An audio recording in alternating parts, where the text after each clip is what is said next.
오늘 우리가 함께 볼 말씀은 느헤미야입니다. 느헤미야 1장 1절에서 11절까지 말씀입니다.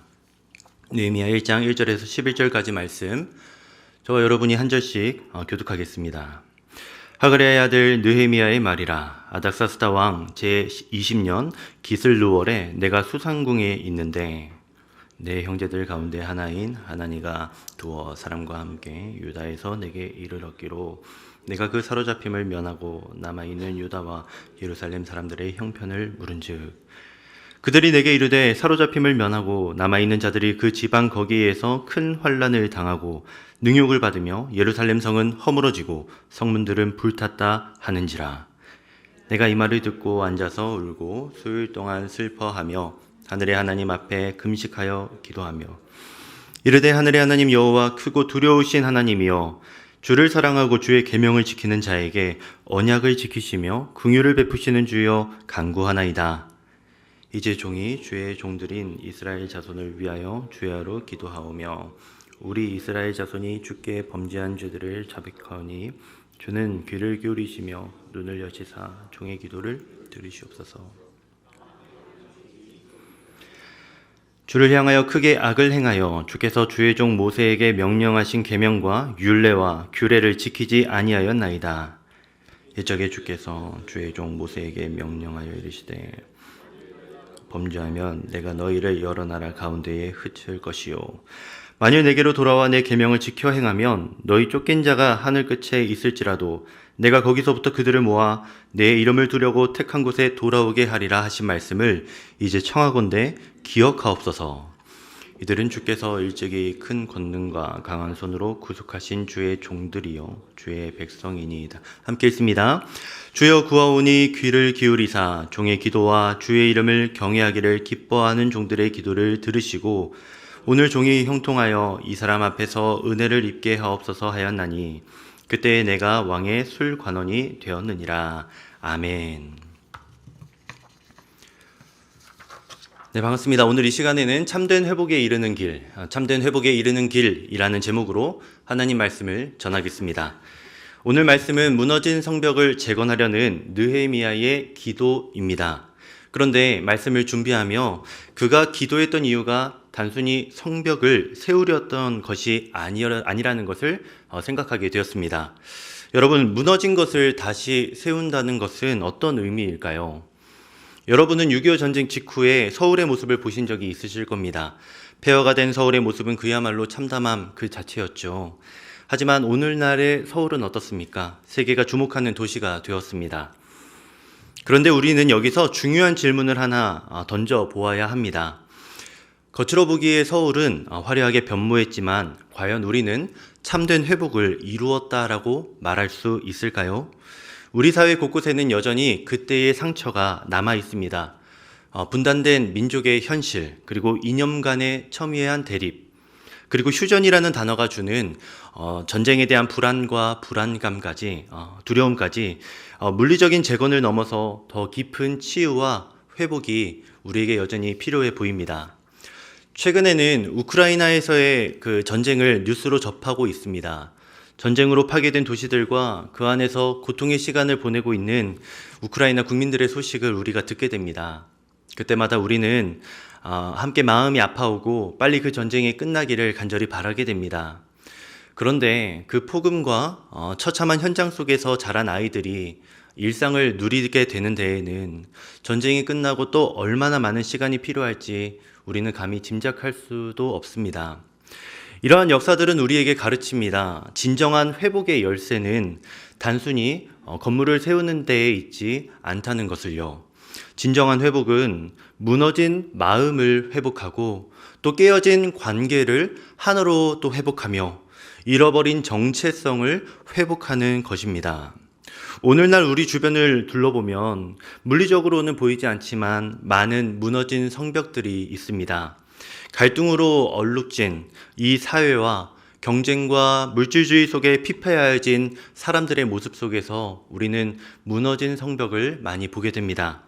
그리고 어쩌면 우리 개인의 삶에도 그런 폐허와 같은 부분이 있을지 모르겠습니다. 신앙의 첫사랑을 잃어버린 마음, 기도의 자리에서 멀어진 일상, 관계의 깨어짐으로 인한 상처, 이것이 우리 시대의 무너진 성벽입니다.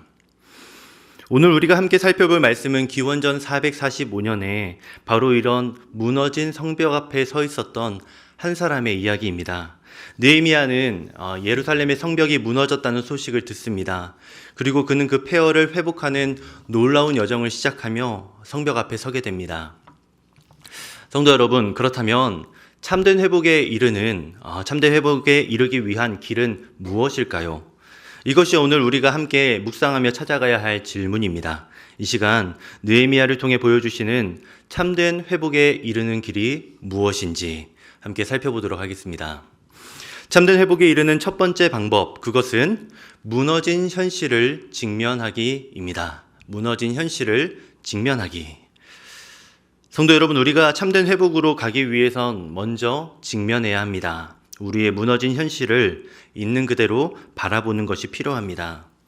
느헤미야의 메시지는 우리 인생 가운데 가정과 관계, 또 신앙과 같은 여러 영역 가운데 무너진 부분이 있음을 직면하게 합니다. 그렇습니다. 참된 회복은 우리의 현실을 있는 그대로 바라보는 것에서부터 시작이 됩니다.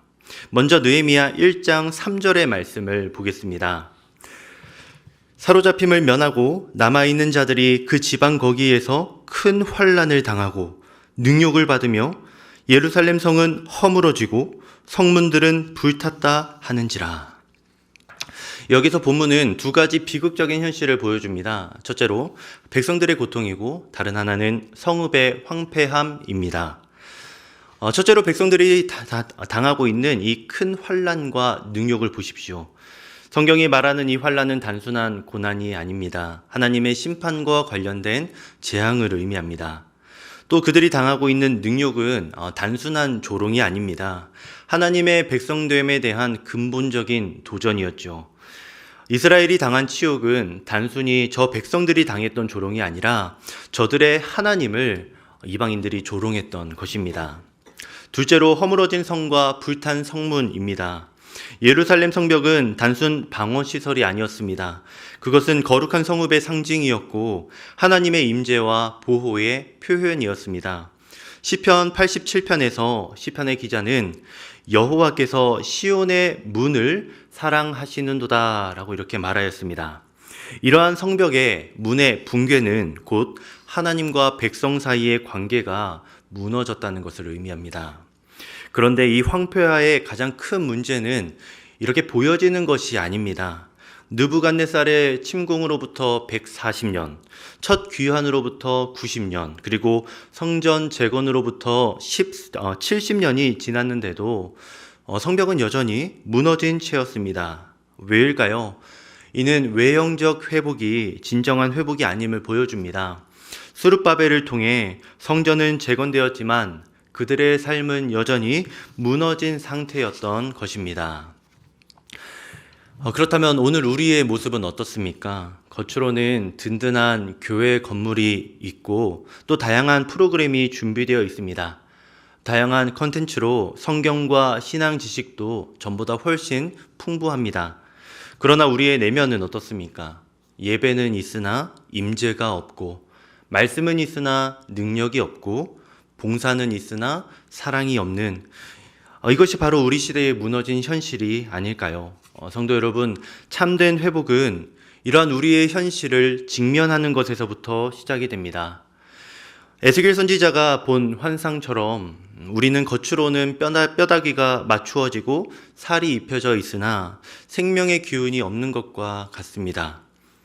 그러나 이 무너진 현실이 끝은 아닙니다. 오히려 이것은 새로운 시작이 될 수 있습니다. 하나님께서 에스겔을 마른 뼈 골짜기로 이끄셔서 생명의 역사를 보여주셨던 것처럼 우리도 먼저 우리의 무너진 현실을 인정하고 하나님 앞으로 나아갈 때에 참된 회복이 시작될 것입니다.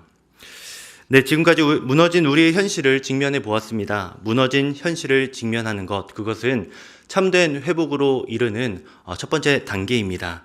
아니, 더 엄밀히 말하면 참된 회복을 시작하는 길 위에서의 첫 걸음입니다. 이제 우리는 우리의 걸음을 보던 시선을 넘어서서 우리가 향할 참된 회복의 길을 보아야 합니다. 참된 회복에 이르는 길, 그것은 바로 이 폐허를 바라보시며 슬퍼하시는 분의 존재를 발견하는 것입니다. 그렇습니다. 참된 회복에 이르는 길은 바로 슬퍼하는 구원자를 바라보기입니다. 슬퍼하는 구원자를 바라보기. 무너진 현실을 직면한 우리는 이제 우리를 위해 눈물 흘리시는 구원자를 바라보아야 합니다. 참된 회복은 우리의 현실을 안타까워하시는 구원자를 발견하게 될 때에 시작되기 때문입니다. 느헤미야 1장 4절의 말씀을 함께 보겠습니다. 내가 이 말을 듣고 앉아서 울고 수일 동안 슬퍼하며 하늘의 하나님 앞에 금식하고 기도하여. 네, 여기서 우리는 한 사람의 깊은 애통함을 볼 수 있습니다. 그런데 이 애통함은 단순한 감정적 반응이 아니었습니다. 그의 눈물은 수일 동안 지속이 되었고 금식과 기도로 이어졌습니다. 이것은 자기 백성을 향한 깊은 긍휼함과 사랑의 표현이었습니다. 여러분, 느헤미야가 수일 동안 슬퍼하였다라고 합니다. 성도 여러분, 이것은 단순히 시간의 길이를 의미하는 게 아닙니다.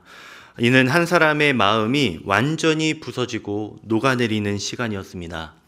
밤이 되어도 느헤미야의 눈물은 멈추지 않았습니다. 아침이 밝아와도 그의 탄식은 그치지 않았습니다. 그가 흘린 눈물방울 하나하나에는 자기 백성을 향하는 애타는 마음이 담겨 있었습니다. 수산궁전의 호화로운 방에 홀로 앉아 그는 예루살렘의 무너진 성벽과 공허한 눈빛에 이 백성들을 마음에 그리면서 밤새 울었던 겁니다. 여러분, 이것이 바로 구원자의 마음입니다. 구원자는 결코 관망자가 아닙니다. 구원자는 상처 입은 자들의 고통 한가운데로 들어가는 자입니다. 그들의 아픔을 자신의 아픔으로 받아들이는 사람입니다. 한 걸음 더 들어가서 여기서 우린 느헤미야의 사회적 위치를 또한 생각해 볼 필요가 있습니다. 그는 페르시아 제국의 수도 수산에서 왕의 술관원으로 있었다라고 말합니다. 이는 단순히 시중 드는 자가 아니라 왕에게 해가 되지 않는 음식을 최종적으로 선별하여 내어드렸던 왕의 최측근이었음을 의미합니다. 그는 안정된 삶과 높은 지위를 누리고 있었습니다. 그런데 그가 이제 자신의 안위보다 백성들의 아픔을 선택하고 있습니다. 더욱 놀라운 건 그의 결단입니다. 느헤미야 2장 1절 후반부는 또 이렇게 말합니다. 이전에는 내가 왕 앞에서 수심이 있지 아니하였거늘. 지금 왕이 느헤미야의 슬픔을 알아채고 있던 겁니다. 신하는 자신의 감정을 왕에게 함부로 표현하지 않습니다. 고대 근동에서 왕 앞에서의 수심은 사형에 해당되는 불경죄가 될 수 있었습니다. 그러나 지금 그는 왕 앞에서 자신의 슬픔을 감추지 않았습니다. 그는 자신의 나라와 자신의 민족을 너무나 사랑했기 때문이죠. 저들의 고통을 자신의 고통으로 받아들였고 예루살렘의 동포들을 진심으로 돕고 싶어 했습니다. 그래서 왕에게 자신의 눈물의 의미를 설명하고 성벽 재건에 필요한 재료와 인력을 달라고 호소하며 이웃 성들에게 전달할 공문을 내려달라고 왕에게 지금 자신의 목숨을 걸고 간청하고 있습니다. 그렇게 느헤미야는 저 무너진 예루살렘으로 슬픔 속으로 기어이 들어가려고 하고 있습니다. 네, 이러한 느헤미야의 모습은 우리의 참 구원자를 보게 합니다. 빌립보서 2장의 표현처럼 우리의 구원자 예수님은 근본 하나님의 본체이셨으나 하나님과 동등됨을 취할 것으로 여기지 아니하시고 오히려 자기를 비워 종의 형체를 가지셨습니다. 우리의 예수님은 수산궁과는 비교도 되지 않을 하늘나라의 아름다운 영광을 내어버리시고 우리의 비참한 현실로 들어오셨습니다. 우리 예수님의 눈물은 느헤미야의 그것보다도 훨씬 더 깊었습니다. 예수님께서 일하신 그 공생애 동안에 그 시간은 눈물의 시간이었습니다. 죽은 나사로의 무덤 앞에서 예수님은 죄와 사망 앞에 무너진 사랑하는 친구의 비참함을 보시고 슬피 우셨습니다. 예루살렘에 입성하셔서는 이 백성들의 영적인 눈먼 상태를 보시며 또 슬퍼하시며 애곡하셨습니다. 겟세마네에서 흘리신 피땀 같은 땀방울은 우리의 죄를 짊어지신 고통의 표현이었습니다. 여러분, 작년에 그 튀르키예 지진을 기억하고 계신지요? 그때의 한 소방관의 일화가 기억에 남습니다. 72시간의 골든타임이 지난 후에도 한 소방관은 포기하지 않고 계속해서 무너진 건물 속을 샅샅이 뒤졌습니다. 주변인들이 이제 그만하자라고 말해도 그는 내 자식이 저기 있다고 생각하면 결코 포기할 수 없다라고 말하며 계속 수색을 이어갔습니다. 그의 말에 감동한 이들은 그를 따라 함께 수색을 재개하였고 마침내 한 생명을 구해내게 되었습니다. 여러분, 이 소방관의 마음이 바로 긍휼의 마음일 것입니다. 그리고 예수 그리스도의 긍휼하심과 또 사랑이 그러합니다. 하늘 아버지의 마음을 누구보다 잘 아셨던 성자 예수님은 폐허 속에 잠겨진 인간을 보시며 슬퍼하셨을 하늘 아버지를 잘 아셨습니다. 그리고 저와 여러분을 생각하며 십자가의 고통의 길로 끝내 걸어가시게 됩니다. 성도 여러분, 우리에게는 이처럼 우리의 폐허를 바라보시며 슬퍼하시는 구원자가 계십니다. 그분이 바로 우리 주 예수 그리스도이십니다. 이제 우리도 그분을 바라보며 그분의 마음을 품어야 합니다. 우리 주변에 무너진 성벽들이 여러분 보이십니까? 무너진 가정들, 신앙의 정체성을 잃고 방황하는 우리의 다음 세대들, 그리고 관계의 단절로 아파하고 있는 우리 주변의 이웃들, 이들을 바라보며 우리의 마음속에도 이 예수님과 같은 애통해야 하는 마음이 있어야 합니다. 그때 우리 모두는, 이 사회는 참된 회복의 길로 나아갈 수 있을 것입니다. 그런데 여기서 우리는 중요한 질문을 하나 던져보아야 합니다. 이렇게 귀한 구원자를 우리가 발견했다면 우리에게도 무너진 세상을 향한 예수님과 같은 마음이 있어야 한다면 이제 우리는 무엇을 해야 할까요? 느헤미야는 우리에게 그 해답을 보여줍니다. 그는 하나님께서 주신 무너진 성벽을 재건하라는 마음을 붙잡은 다음에 곧바로 하나님의 약속을 붙잡고 간절히 기도했습니다. 느헤미야는 눈물만 흘린 것이 아닙니다. 그의 눈물은 곧바로 기도가 되었습니다. 그의 애통함은 간구가 되었습니다. 그렇습니다.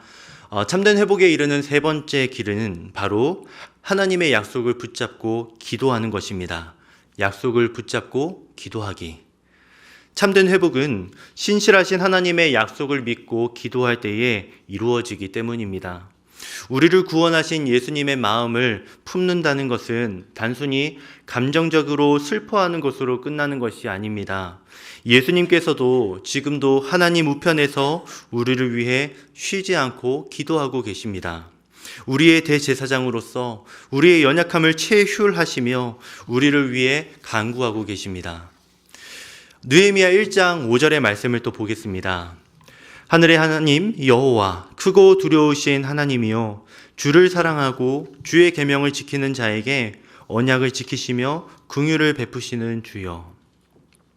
느헤미야는 폐허가 된 예루살렘을 바라보며 절망하지 않았습니다. 왜일까요? 하나님이 어떤 분이신지 알았기 때문입니다. 하나님께서는 언약을 지키시는 분이십니다. 한 번 하신 약속은 반드시 이루시는 분이십니다. 여러분, 이것은 단순한 낙관주의가 아닙니다.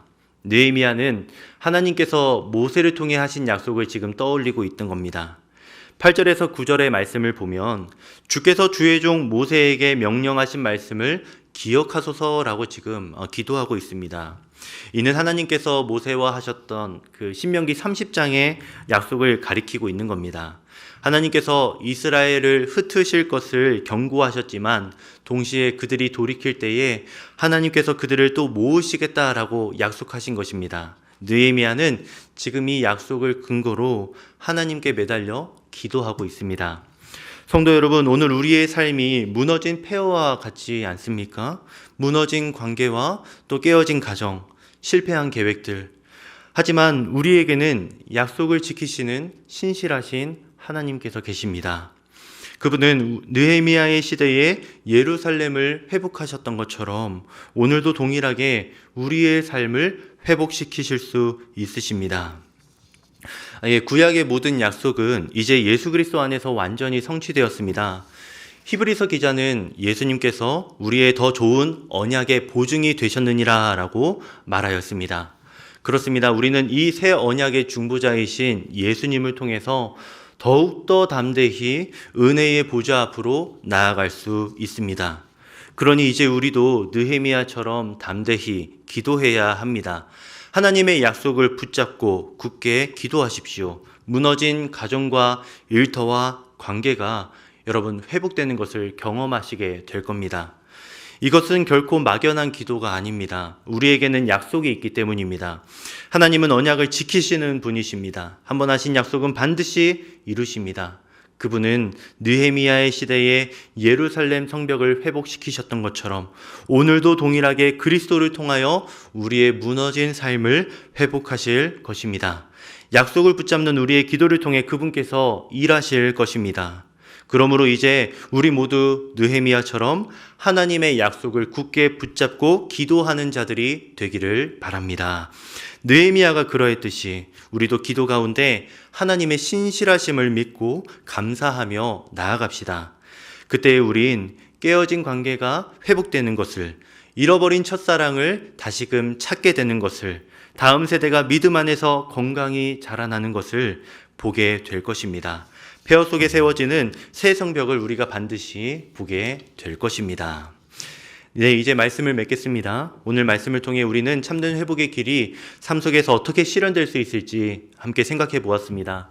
첫째로 우리는 우리 인생의 무너진 현실을 직면해야 합니다. 예루살렘의 무너진 성벽은 단순한 건축물의 파괴가 아니었습니다. 그것은 하나님의 백성이 잃어버린 영적 정체성을 보여주는 상징이었습니다. 오늘날 우리도 비슷한 현실을 마주하고 있죠. 겉으로는 화려하지만 내면은 황폐해진 우리의 모습을 정직하게 바라보며 인정해야 합니다. 둘째로 우리는 우리를 보시며 슬퍼하고 계신 구원자를 바라보아야 합니다. 느헤미야의 눈물은 단순한 감상이 아니었습니다. 그것은 위대한 구원자 예수 그리스도를 예표하는 그림자였습니다.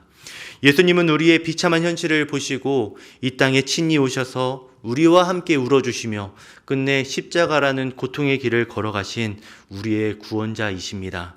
그분이 우리를 위한 완전한 성벽이 되어주셨고 하나님과 우리를 화목해 할 영원한 중보자가 되어주고 계십니다. 그로 인해 우리는 참된 회복의 길로 나아갈 수 있습니다. 셋째로 우리는 약속을 붙잡고 기도해야 합니다. 느헤미야는 하나님의 신실하심을 기억하며 기도했습니다. 그는 자신의 공로나 능력이 아닌 전적으로 하나님의 약속에 기초하여 기도했습니다. 이제 우리도 그리스도 안에서 주어진 새 언약을 붙잡고 담대히 하나님께 나아가야 할 것입니다. 이 세 가지 길은 우리에게 참된 회복의 원리를 보여줍니다. 그러므로 우리가 마주친 폐허와 같은 현실 앞에서 이제 더 이상 절망하지 않기를 바랍니다. 하나님께서는 느헤미야의 이 기도 시대처럼 지금도 일하고 계십니다. 우리가 현실을 직시하고 구원자를 바라보며 약속을 붙잡고 기도할 때에 하나님께서는 반드시 우리를 참된 회복의 길로 인도하실 것입니다. 성도 여러분, 그리스도 안에서 참된 회복의 길로 걸어가시는 저와 여러분이 되시기를 주님의 이름으로 축원합니다. 함께 찬양하겠습니다. 이 시간에 믿음이 없이는 찬양 함께 부르시며 기도회로 또 나아가겠습니다.